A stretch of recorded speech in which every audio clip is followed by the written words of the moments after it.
somebody lost their life at the grand opening of the Marathon Burger.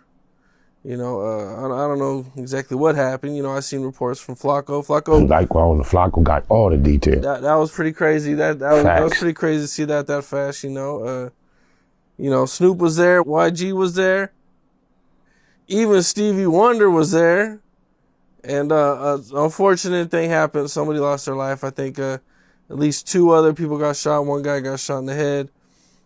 So it was pretty wild situation. You know, I know it happened a little bit. Yeah, I want to clarify. Around the corner, it did not happen at Marathon Burgers. It was associated loosely with the event.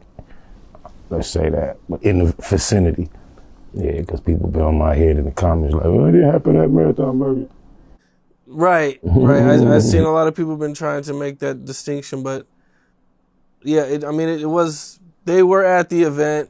I mean, you know, it's just kind of just how things get worded. But, right. You know, so what was your thoughts when you first seen the situation? You know, I'm very familiar with the downtown Long Beach area.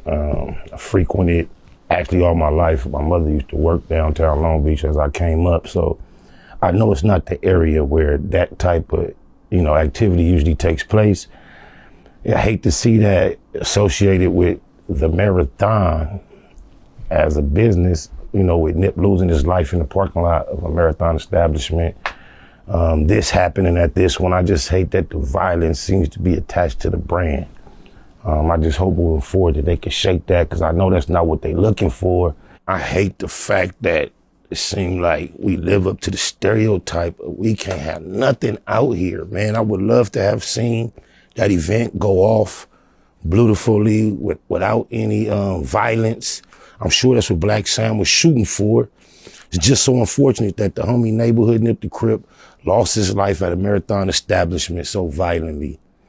When they tried to do the last, I think it was on Melrose, grand opening, it was interrupted with a lot of confusion with the weird came all the way from Arizona, head to toe, Marathon clothing, just to get disrespected and go on a tour. I think he came on here and he was so wishy-washy about that was a negative event associated with the Marathon branding, and then now this.